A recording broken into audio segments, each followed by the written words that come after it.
Justice Kavanaugh? Just on the data collection interest, I think Congress and the President were concerned that China was accessing information about millions of Americans, tens of millions of Americans, including teenagers, people in their 20s, that they would use that information over time to develop spies, to turn people, to blackmail people, people who a generation from now will be working in the FBI or the CIA or in the State Department.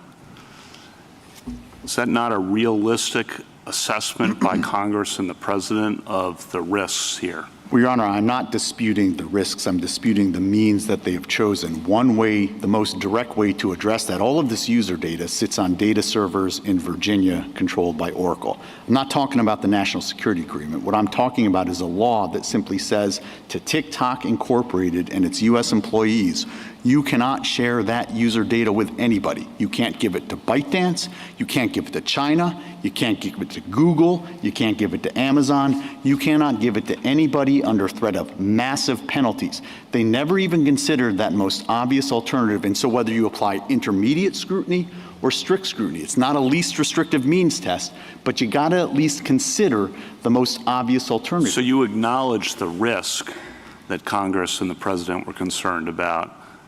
You're just saying the means they chose to address that risk were incorrect, so not permissible. I certainly acknowledge the risk, but I think there are lots of reasons, not just the one I just gave, but there are lots of reasons why that risk still can't justify the law. When it sits alongside of the impermissible covert manipulation risk, I think it falls under Mount Healthy. It's no different if they came in and said, we passed this law, one for data security. I understand that, but just on the data collection, that seems like a huge concern for the future of the country. Under the Act, one of America's most popular speech platforms will shut down in 9 days. That shouldn't happen for 3 reasons. First, TikTok Incorporated is a U.S. company speaking in the United States. The Act requires it to go dark unless ByteDance executes a qualified divestiture. Whether you call that a ban or a divestiture, one thing is clear. It's a burden on TikTok's speech, so the First Amendment applies. Second, the Act is content-based from beginning to end. It applies only to social media platforms that have user-generated content, except for business, product, and travel reviews. Within that content-based universe, it singles out a single speaker for uniquely harsh treatment, and it does so because the government fears that China could, in the future, indirectly pressure TikTok to disseminate foreign misinformation and propaganda. Finally, the Act can't satisfy any standard of scrutiny. The government has no valid interest in preventing foreign propaganda, and its fallback that it seeks merely to prevent covertness makes no sense, since that could be addressed with a risk disclosure. The government's real target, rather, is the speech itself. Its fear that Americans, even if fully informed, could be persuaded by Chinese misinformation. That, however, is a decision that the First Amendment leaves to the people. Given that the government's data security rationale cannot independently sustain the Act, it is also grossly under-inclusive and ignores the most obvious, less restrictive alternative, simply banning TikTok Incorporated from sharing any sensitive user data with anyone. In short, this Act should not stand. At a minimum, you should preliminarily enjoin it, which will allow you to carefully consider this momentous issue and, for the reasons explained by the President-elect, potentially moot the case. I welcome your questions. Exactly what is TikTok's speech here? TikTok, Your Honor, uses an algorithm that, in its view, reflects the best mix of content. What the Act does is it says TikTok cannot do that unless ByteDance executes a qualified divestiture. That's a direct burden on TikTok speech, much less of a burden than the one that this court struck down in the Simon & Schuster case, where all the author had to do was take a certain amount of proceeds and put it into an escrow account for a short period of time to satisfy a civil judgment. So why does a restriction on ByteDance, which is not a citizen, is not located in the U.S., a restriction on TikTok? Because what the law says to TikTok is that TikTok, you cannot use the algorithm that you prefer to use unless ByteDance executes a qualified divestiture. So the law therefore falls directly on TikTok itself. It imposes a burden on TikTok speech, again, a much more significant burden than the one that was struck down in Simon & Schuster. So you're converting the restriction on ByteDance's ownership of the algorithm and the company into a restriction on TikTok's speech. So why can't we simply look at it as a restriction on ByteDance? Because I think the burden falls directly on TikTok, and I can use a hypothetical that helps illustrate the point. Suppose that China used its leverage over Jeff Bezos's international empire, including his Chinese businesses, to force the Washington Post to write whatever China wanted on the front page of the Post. Surely the government couldn't come in and say, Jeff Bezos, you need to either sell the Washington Post or shut it down. That wouldn't just violate Mr. Bezos's First Amendment rights. That would also violate the Washington Post's First Amendment rights, because they are ultimately the one that's suffering the burden under that law, because they have to go dark and close up their books. Counsel, you began by saying this is a U.S. company operating in the United States. Yes, Your Honor. But the ultimate company that controls it, ByteDance, was found by Congress, and I quote this, to be subject to Chinese laws that require it to assist or cooperate with the Chinese government's intelligence work, quote, and to ensure that the Chinese government has the power to access and control private data that the company holds. So are we supposed to ignore the fact that the ultimate parent is in fact subject to doing intelligence work for the Chinese government? Well, Your Honor, I don't think you are supposed to ignore that at all, but I also don't think that it changes the analysis for a couple of reasons. Look, TikTok and... Well, just hold a second. Well, as I said, you began by saying this is a U.S. company operating in the United States, and it seems to me that you're ignoring the major concern here of Congress, which was Chinese manipulation of the content and acquisition and harvesting of the content. Sure. And I'll start by saying that TikTok Incorporated is a United States subsidiary operating in the United States with its own set of free speech rights. Do you dispute the fact that ByteDance has ultimate control of TikTok in its corporate organization? Yes, Your Honor, I do dispute that, but I also don't think that it matters, because even if China could exercise overwhelming power against TikTok versus ByteDance, I don't think it would change the analysis. And I can take that Washington Post hypothetical and ratchet it up a little bit to help illustrate the point. Let's suppose that the Chinese government had actually taken the Bezos children hostage, and it was using that leverage in order to force Bezos and the Washington Post to publish whatever they wanted on the front page of the Post. So China effectively has total control.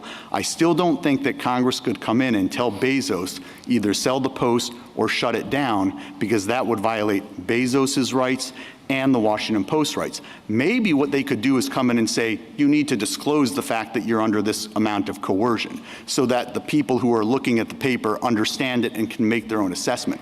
But I think the First Amendment rights of both Bezos and the Post would be directly implicated, notwithstanding that China in that scenario has effectively total control over what gets printed in the Washington Post. Mr. Francisco, let me see if I can break this down. Suppose that TikTok were outright owned by the People's Republic of China. Would you make the same argument? I wouldn't be making the same argument, Your Honor. Why not? Because there you would have to confront a very different question, whether a foreign government that was speaking in the United States has First Amendment rights, and I don't know that the court has ever addressed that. But here we've got a U.S. No, I understand that. I just want to see where you draw the line. So it's true, the court has never held that a foreign government has free speech rights, and if we were to hold that, I would think it would be because speech by a foreign government, particularly one with enormous resources, is not protected. Allowing that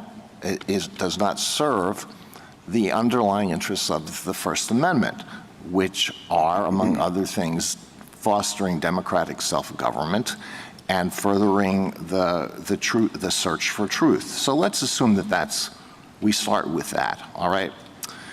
What if TikTok were then not owned by the foreign government, but it was undisputed that TikTok was totally controlled by the foreign government, could not do one thing without the approval of the foreign government.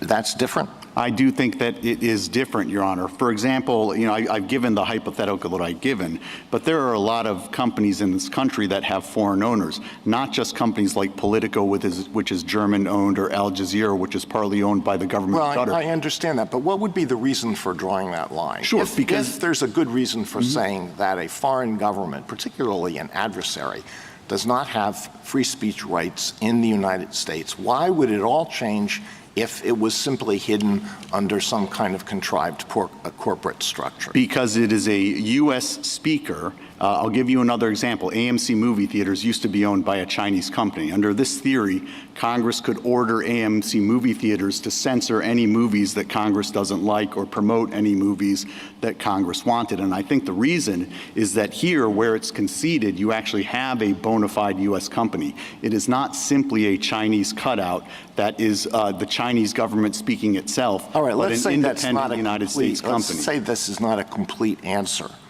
to your First Amendment argument, but would you be willing to concede that this is a very important factor that should be taken into account in deciding whether there's a First Amendment violation? Well, Your Honor, I think that it does help supply a compelling governmental interest, but I still think you have to march through the strict scrutiny analysis and analyze their interests. I do not think that they have a compelling governmental interest in the manipulation of content.